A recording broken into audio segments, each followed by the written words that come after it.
Hey guys, Matt Cog coming to you with another daily devotion as we continue on in the book of James.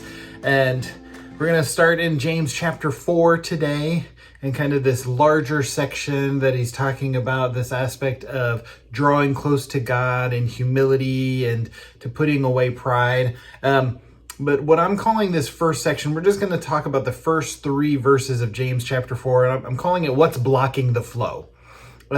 And just like if you've ever worked in plumbing, or if you've ever done like me working with sound engineering, design and things like that, they talk about signal flow. And in plumbing, it's the flow of water and things like that. And when you're having a problem later on at the end of the source of where you're supposed to get it, you work backwards through the flow. Just like in sound design, you work through the signal flow of the sound that's coming in to where's the problem. You work backwards to find out what's the source of the problem.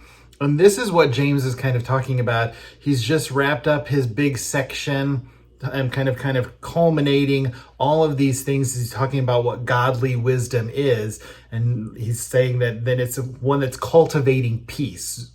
And so then he goes to say, well, if you want God's presence in your life and you're not having it, what's the source? What's blocking the flow? And so this is what he's really starting to dive into and dig into in this first chapter and section in James chapter 4. So I'm going to read the passage. We'll unpack it just a little bit. So James chapter 4, verses 1 through 3 says, "What is the source of wars and fights among you? Don't they come from the cravings that are at war within you? You desire and do not have. You murder and covet and cannot obtain. You fight and war. You do not have because you do not ask.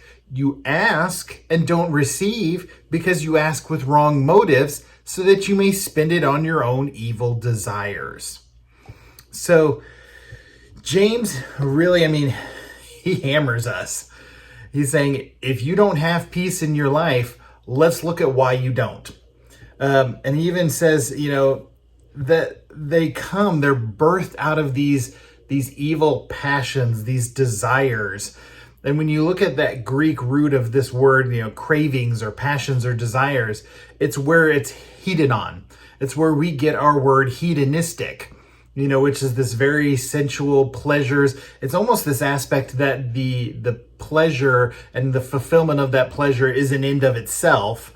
And it's willing to get it at the expense of other things or other people. And so what James says is it all boils down to, if you're not experiencing peace, then it boils down to selfishness in our lives. That we are desiring things that are against what God wants for us. And because we're also inwardly centered, focused on ourselves. And it says that it'll even cause us to murder and covet.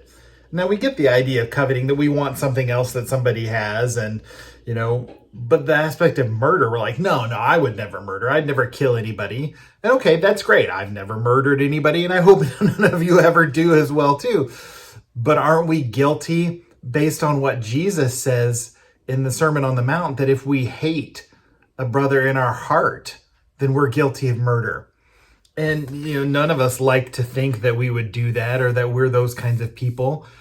But if we're honest with ourselves, all of us at times have had struggles with someone that has just boiled up hatred in our heart. And we're just like, I don't like you.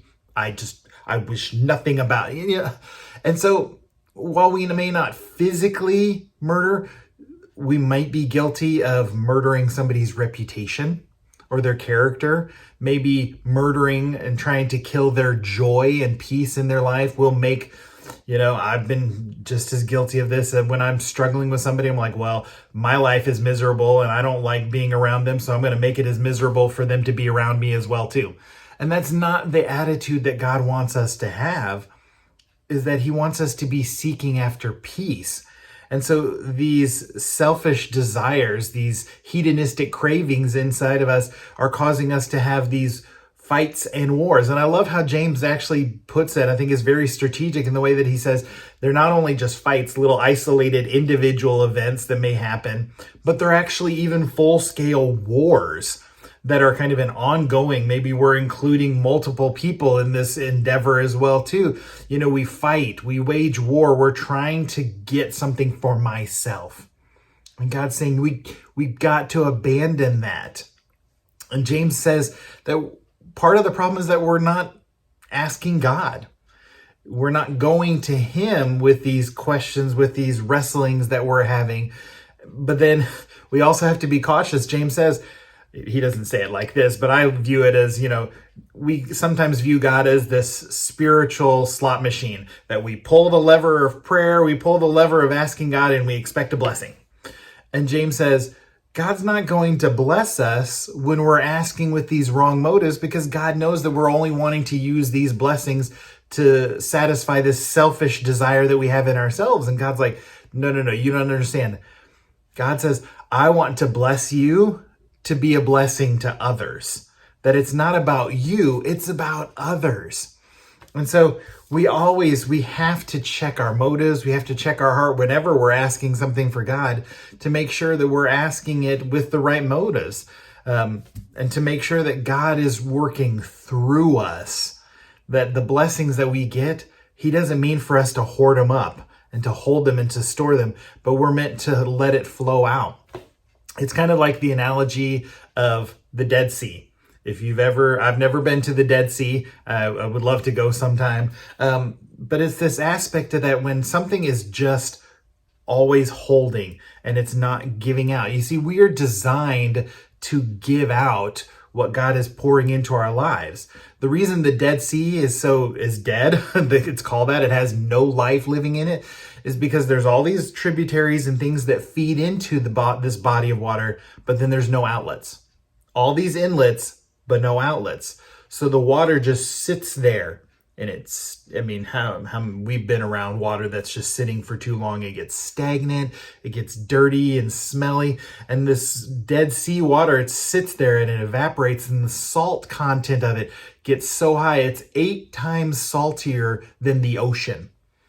God doesn't want that for our lives. He wants our lives to flow out. He wants to pour blessings into our lives so that we will flow them out to be a blessing to others. So be encouraged, guys, this week that we don't have to war and fight. We don't have to covet and murder. We can ask our generous God and let him flow through us. Catch you next week.